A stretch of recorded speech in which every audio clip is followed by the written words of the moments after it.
Bienvenue aujourd'hui sur la chaîne Claire, mon animal et moi. Si vous n'êtes pas encore abonné, je vous invite à le faire pour recevoir les notifications des nouvelles vidéos que je posterai sur la chaîne. Je vous retrouve aujourd'hui pour un thème vraiment particulier qui est le deuil animalier. On y a tous été confrontés, ou on va y être confrontés, c'est immuable. Nos animaux ont une vie plus courte que la nôtre et faire l'autruche sur ce point-là n'est pas vraiment pertinent. Les animaux n'ont pas du tout la même vision que nous de la mort, de leur propre mort.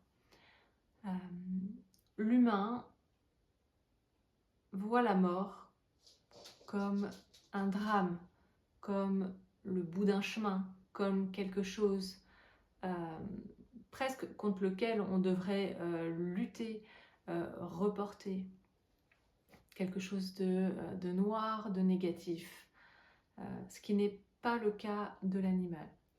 Pour l'animal, que ce soit la naissance ou la mort, on est finalement, par rapport à une ligne de vie, on est sur des événements que l'âme va rencontrer sur son parcours d'incarnation terrestre. Au même titre que la naissance aura un impact fort sur la vie terrestre, sur la vie de l'âme également, la mort a bien sûr également un impact sur la vie terrestre, c'est pas ce qu'on est en train de dire, ou sur la vie de l'âme. Simplement, elle fait partie intégrante de ce processus d'incarnation. S'il n'y avait pas la mort, il n'y aurait pas la naissance. S'il n'y avait pas la naissance, il n'y aurait pas la mort. L'un permet l'autre, l'autre permet l'un. L'animal ne voit donc pas la mort comme un drame en soi. C'est une phase de l'incarnation par laquelle il doit forcément passer, par laquelle ses compagnons humains, ses compagnons animaux doivent passer également. C'est quelque chose de naturel, c'est un processus naturel.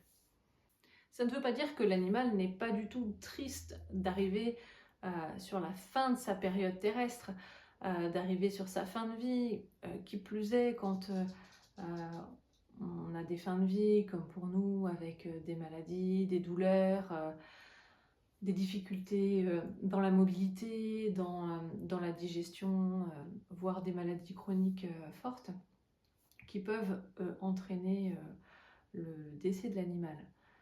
Non, ça ne veut pas dire qu'on occulte tout ça et que c'est non plus une joie de traverser ça.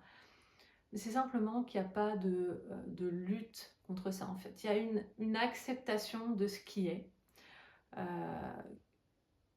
à traverser. Et qui est à traverser pas seul en fait, qui est à traverser avec ses amis, animaux, humains, avec sa famille.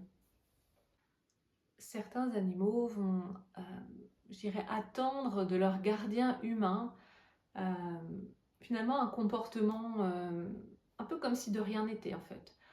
On continue d'être dans la vie parce que l'animal est toujours en vie. On continue d'être en vie, on continue, alors les petites balades, certes on les adapte à la mobilité de l'animal qui prend de l'âge, mais on n'est pas dans une surprotection ou je dirais un petit peu un surdrama de ce qui se passe. Quand on arrive à cette phase de vie pour son animal, quand son animal prend de l'âge naturellement, peut-être est sujet effectivement à des maladies liées à son âge, je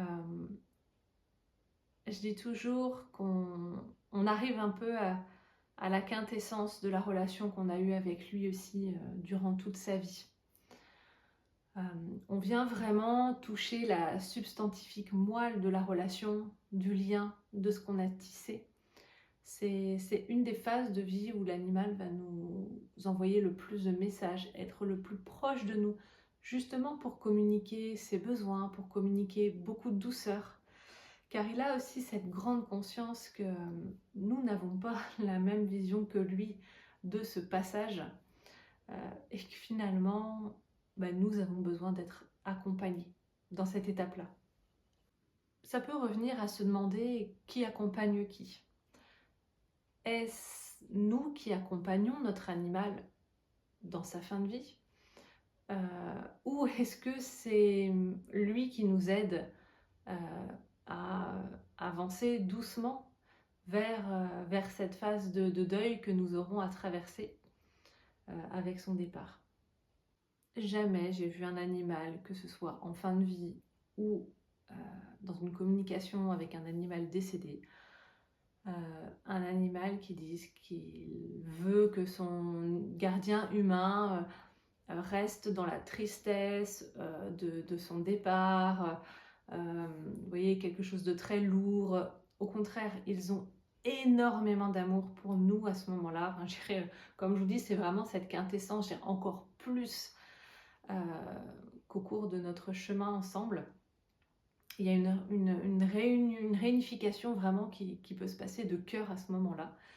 Et ou même lorsque notre animal quitte physiquement notre réalité, il reste vraiment à nos côtés pour nous accompagner, nous, dans ce départ de deuil. Il ne part pas comme ça, je dirais un petit peu en nous lâchant ou en nous abandonnant. Ou alors vraiment, ce seraient des cas très spécifiques avec des chemins de vie très durs, très particuliers, de la maltraitance, des choses très fortes. Je mettrais du coup cette partie-là un petit peu à part parce qu'on serait vraiment sur du cas par cas, de l'accompagnement cas par cas. Mais vraiment dans la globalité, dans nos animaux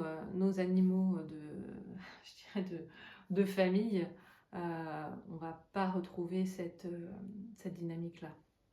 Au contraire. Il y a beaucoup de bienveillance de la part de l'animal envers nous. Ça peut paraître surprenant parce que c'est lui qui processe ce départ physique. C'est pas nous. Nous, on accompagne et on se prépare au départ d'un ami. Et c'est très, très touchant de voir la conscience qu'ils mettent dans cette phase de vie. Et qu'ils ne nous lâchent pas, qu'ils nous accompagnent. C'est arrivé aussi que certains animaux, je veux dire, tiennent plus longtemps, au-delà parfois de ce qui est compréhensible physiquement, parce que pour nous, on n'est pas encore prêt. Voilà, il y a encore quelque chose, il faut encore qu'il soit là un petit peu auprès de nous pour nous accompagner un petit peu plus loin encore physiquement. Pour nous humains, nous on a vraiment un besoin très fort de ce contact physique. L'animal est beaucoup dans la relation de cœur, beaucoup dans la présence, dans la communication de l'âme. Lorsqu'on a une famille d'animaux, plusieurs animaux, pensons aussi vraiment aux autres, à ceux qui restent. On peut avoir vraiment des types de comportements très différents. Des animaux qui vont être très abattus, très tristes.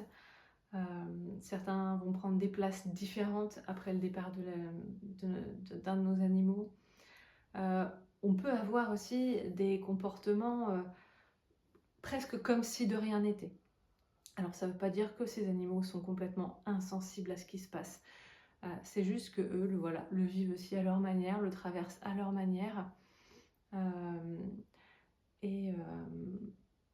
Le process à leur manière, n'en font pas un drame. Ils ont accompagné aussi leur ami jusqu'au bout, ils ont fait tout ce qu'ils pouvaient. Il n'y a pas cette culpabilité ou cette tristesse exacerbée en fait. C'est juste, voilà, et ce qui est, on a eu la chance de passer un bout de chemin ensemble. Ils ont eu la chance de passer un bout de chemin ensemble. Ça ne veut pas dire qu'il faut négliger leur accompagnement à eux, car eux aussi traversent la perte d'un ami. Si vous voulez en savoir plus sur l'accompagnement de vos animaux en fin de vie, je vous donne rendez-vous sur mon site internet www.chainclaire.com. J'y ai déposé un e-book gratuit à télécharger qui parle justement de l'accompagnement sur la fin de vie de nos animaux, comment nous pouvons les aider et comment eux nous aident également dans ce cercle vertueux, dans ce cercle de cœur à traverser cette phase de vie compliquée. Je vous souhaite un très beau chemin avec vos animaux et à bientôt.